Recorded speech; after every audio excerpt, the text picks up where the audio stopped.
4 years renewable ones. Your Excellency, the bill also amends certain provisions relating to facilitation of Iebc with respect to its role on delimitation of boundaries, Your Excellency. Allow me to join the rest. Thank you. Thank you. So, Your Excellency, Article 135 of the Constitution requires every presidential action to be under the hand and seal of the President. Sir, permit me now to invite you to affix the public seal of the Republic or the statute. Welcome, Your Excellency.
Your Excellency, in a symbolic display of the interdependence between the legislature and the executive in the management and public affairs, I kindly request that you hand over a copy of the Act to His Excellency the Deputy President, Attorney General for publication into law, the speakers of both houses of Parliament, the former Prime Minister, the former Vice President, as well as to the leadership of both houses from the majority and minority parties.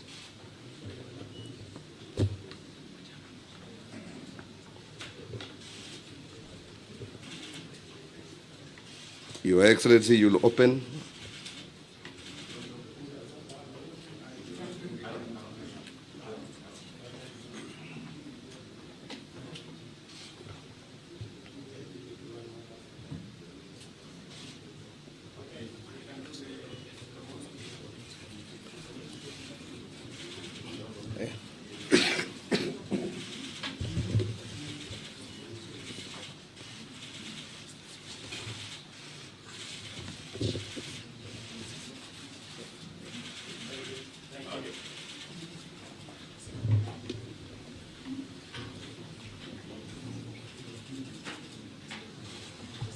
Your Excellency, you are most graciously invited to make a few remarks. I thank you, Your Excellency.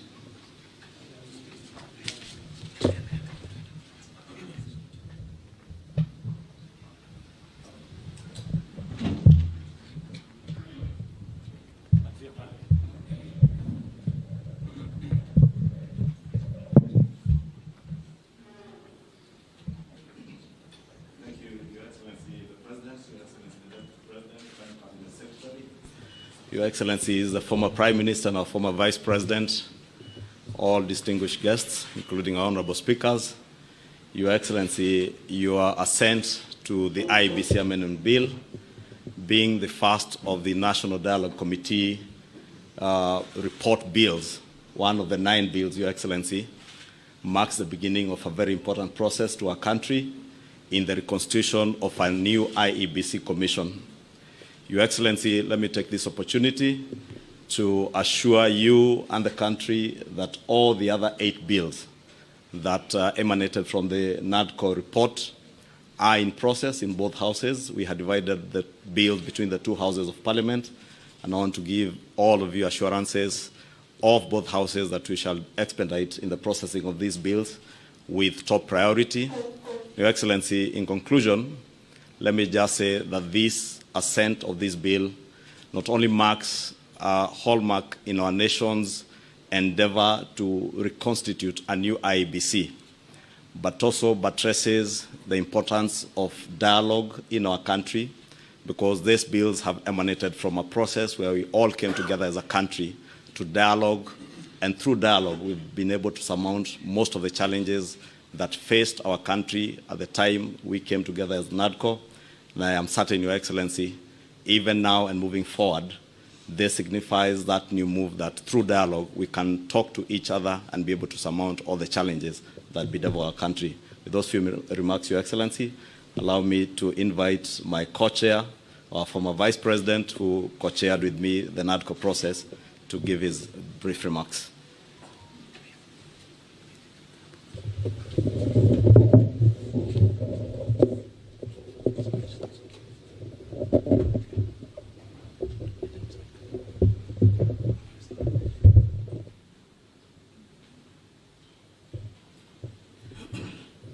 Mr. President, the Honorable William Samoei Arap Ruto,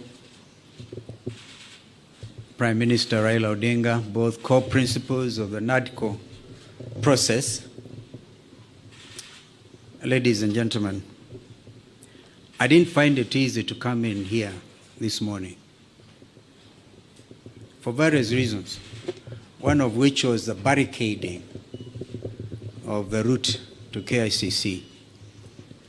But I must thank the organizers for having brought it to KICC, because if it was a State House, Mr. President, it would even have been a little harder. The reason is simple. Our country is at a crossroads. My colleague, Honorable Kimani Ichung'wah, has highlighted that both of you asked us to undertake the process of NADCO following the 2023 enactment of the Finance Bill and the riots that took place, where we lost people, 75 of them, property was destroyed, and the country was in a state of a shock. We undertook that responsibility with gusto, and we are very open-minded. As Azimio la Umoja One Kenya, our number one topic was the high cost of living. But Kimani and the team on Kenya Kwanza convinced us that it was a government responsibility and the opposition had nothing to do with discussing the high cost of living. I hope that in the light of recent developments, my friend Kimani would have revised that thought. Because again, 2024, Finance Act and the riots, and again we have lost 41 young Kenyans. This time they came in the form of Gen Z, but they are Kenyans. They have a right to belong. In fact, they are carrying the national flags. They have done it better than we did when some of us nearly got killed. Mr. President, I want to urge that we look at our country afresh.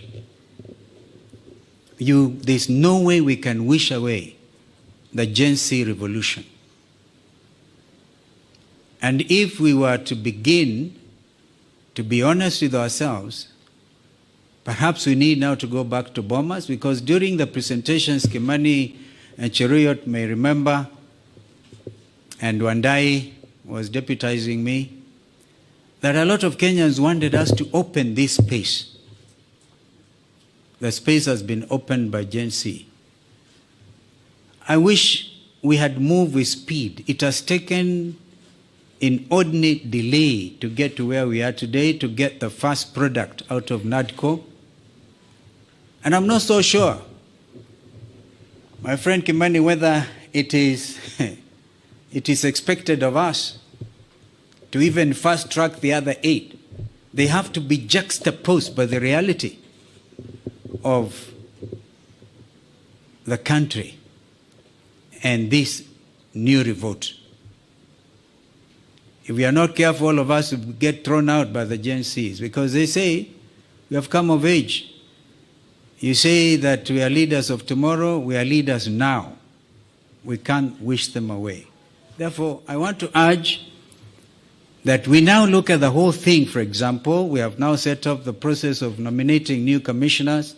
We made it very clear that both you, Mr. President, and Mr. Raila Odinga, the Prime Minister, will have to agree on, perhaps most importantly, on who becomes the chair of the new IEBC. That principle of consultation was inbuilt, and I thank my colleagues because we didn't have to struggle much to agree. But now is the time. The country is at a crossroads. Can we, for a beginning, even in order to bring the country to normalcy, can you, Mr. President, order the Inspector General of Police, if he doesn't resign, can he remove the police from the streets? Can the army get out of our streets and back to the barracks? I thank you.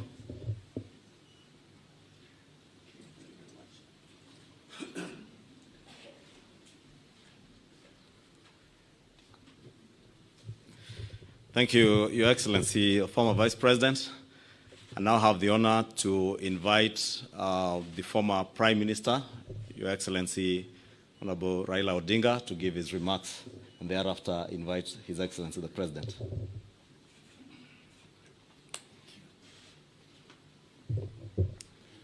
Your Excellency, my brother President William Samoei Ruto, all distinguished ladies and gentlemen who are here this morning, we have come here today for a very solemn occasion. And I'm happy that this function has been arranged to take place here at KICC. As my colleague Stephen Kalonzo Musyoka said, we are at a crossroads as a country. And times like this requires leadership, the country to move forward. What we are doing today is a culmination of a process that began sometime last year when President Olusegun Obasanjo came to mediate and the conflict that was raging on at that time. We agreed when we sat together, myself and Brother William Ruto, that we would follow the route of dialogue. And that is the reason why NADCO was set up. NADCO then proceeded to dialogue and ended up with a very voluminous report which has contained some very fundamental recommendations. This bill that has now been signed into the law today is just one of those. But the NADCO report contains very many issues which are at the heart of the people of Kenya today. If you see the issues which are being raised by our youth, most of them are actually contained in the NADCO report. But if this NADCO report is implemented fully, will be able to address all those issues which these young people are raising. We are, as I've said, at a very, very crucial juncture in the history of our country. Our country has moved forward. There have been highs and lows in our history of 61 years. We needed to move forward. And I want to say, at this moment in time, my brother, that we require now a wider engagement so that people have an opportunity to vomit all that is there in their chest in order that we can be able to find a way forward. I therefore want to support the proposal of my brother Stephen Kalonzo Musyoka that we have this conversation. It may not take more than 2 weeks, but it brings all the stakeholders together. Today, our society is fairly stratified. Nearly 70% of our population is below the age of 35, the youth. If you say that between 35 and 18 constitute about 40%, we need that 40% to be present when this dialogue is taking place. And then the rest can fill the rest. And then we just talk about the Kenya we want. The Kenya we want convention. Out of that will come out recommendations that will help us to resolve this issue once and for all. That will be my proposal, Your Excellency. I think that Kenya deserves better. The issues of employment,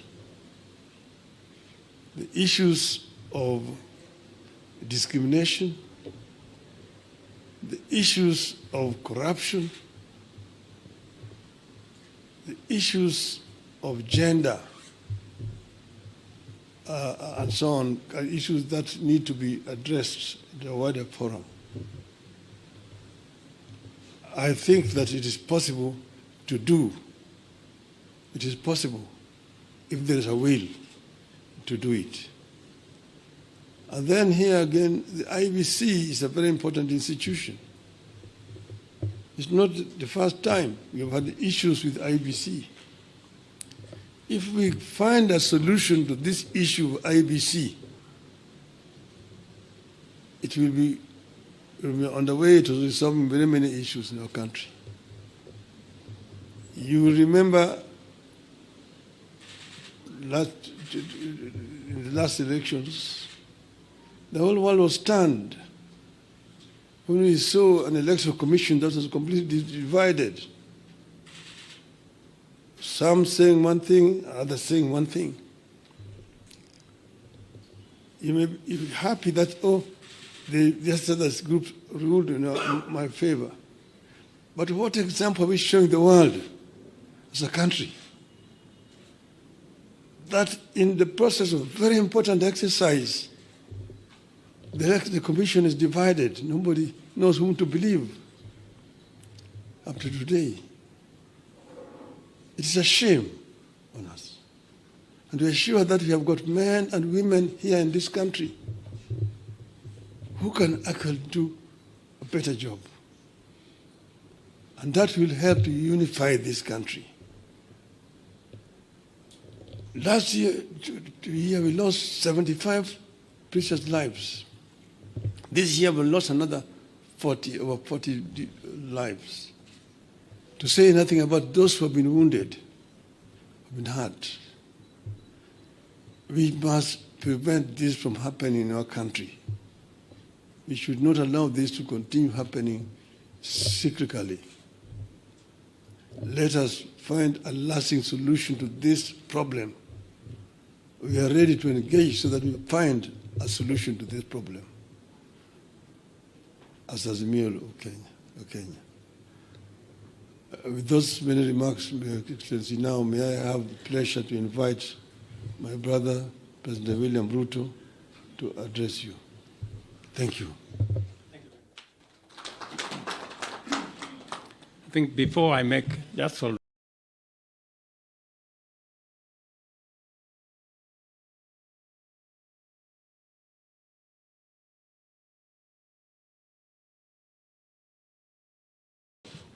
before I make some remarks, I have listened very carefully to the leaders who have spoken, and each one of them has spoken passionately about the future of our country, as it should be. But let me ask my deputy to make a few remarks so that I can conclude. Mr. Deputy President.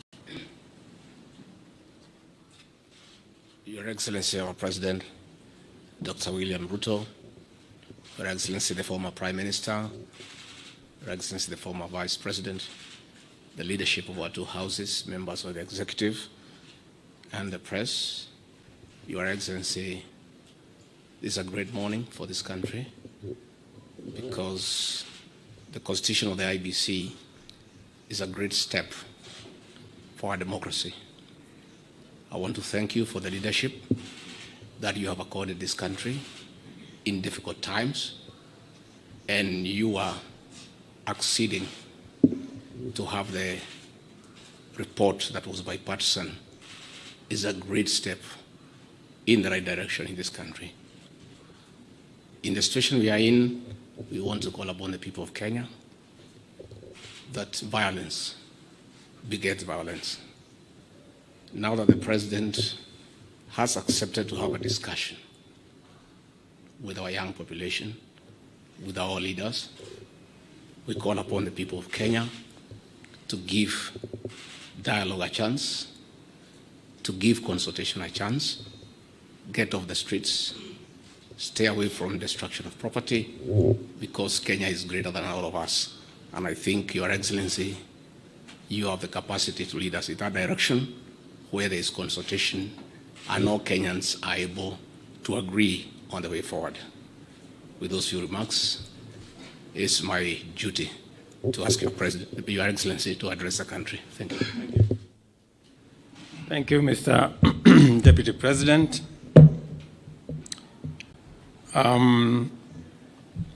Your Excellencies,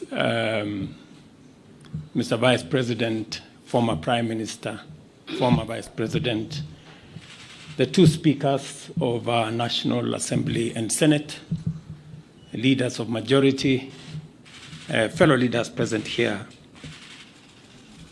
Welcome to this occasion. The National Dialogue Committee, established last year, resulted from the closing of ranks across the political divide to forge consensus on a number of priority national issues, including the reconstitution of the IEBC. Today's assent of the IEBC Amendment Bill therefore marks a significant step in the actualization of one of the recommendations of NADCO and testifies to our country's ability to navigate difficult, complex, and sometimes divisive issues that could undermine our national cohesion, undermine our stability and security if we leave it unattended. The signing of this bill paves way for the establishment of the selection panel for the appointment of IEBC commissioners. The IEBC remains a cornerstone of our democracy, responsible for overseeing regular elections at various levels, and on the overall, ensuring that our electoral cycle is managed transparently and administered in an impartial, neutral, efficient, accurate, and accountable manner. I concur with leaders who have said there must be professionalism and integrity as part of the cardinal principles of the men and women who will be charged with the responsibility of overseeing our elections. The spirit of NATCO is the spirit of unity, bipartisanship, and consensus building, values which have helped our nation overcome its most challenging moments. Even as I assent to this bill, I look forward to supporting and facilitating any other outputs of the national consensus that was NATCO to ensure that Kenya moves forward and with as many hands on deck as is possible. The leadership of Parliament, both on the majority and minority sides, have heard what the leaders here have said, and they should proceed with dispatch and expedite the other recommendations that are contained in the NATCO report and process the necessary bills and interventions that are necessary for us to actualize the output of that report. Beyond NATCO, we are currently engaged in discussions as a country about our economy. As we know, the country has faced a series of economic shocks, including COVID-19 pandemic, globally high interest rates, and devastating droughts and floods, events which have impacted negatively on our economy and our capacity to secure resources for development and to also meet our debt service obligations. In the last 2 years, we have put in our best efforts to mobilize domestic and external resources to accelerate our economic program, pull the country back from the danger of debt distress, and set us on a path of economic transformation. These efforts have strengthened the Kenya shilling, reduced fuel prices at the pump, and lowered the cost of living, including the cost of essential household commodities. This year, my administration presented revenue-raising measures through the Finance Bill 2024, which were aimed at not only consolidating the economic recovery program, but also propelling the country to the next phase of investing in key social and economic infrastructure projects to advance our development agenda and reduce on our debt burden. However, many voices expressed disapproval of these proposals, leading me to drop the bill and terminate the process. It therefore means that apart from the people of Kenya asking us to consider alternative means of raising revenue, which I agree with, there is general consensus that the country requires to confront and address long-standing priority national issues, including national debt, public expenditure, and anti-corruption measures, so as to release resources for creating opportunities, creating jobs, and creating wealth. As a way of charting the future from the current situation we are facing, I welcome all the leaders here, and I have heard what they have said this morning, and all other stakeholders, working together for us to address the current economic situation through a broad-based political arrangement and to rally the country forward, as has been said by the former Prime Minister. And therefore, we have yet another opportunity as a country, Kenya being the resilient people we always are, to come together and figure out the future of our country in a manner that makes sure that we address the existential challenges and threats that face our nation. And that's the reason why I set up a committee to work and audit our debt, for us to interrogate our expenditure, and for us to work on anti-corruption. I want to encourage Parliament to expedite the conflict of interest bill that will support our anti-corruption measures, especially in relation to public officers. And I am hopeful that these are some of the conversations that we will be engaged in going forward. I am very confident that, as always, Kenya knows how to pull together, and leaders know how to come together in the best interest, not of individuals, not of parties, but the collective body of the Kenyan people. And I look forward to working with leaders, as I have said, going forward on a broad-based political mechanism that will see us steer the country to the future. Thank you very much to all the leaders here. Asanteni sana to the people of Kenya. Wish you well, and God bless our great country. Asante.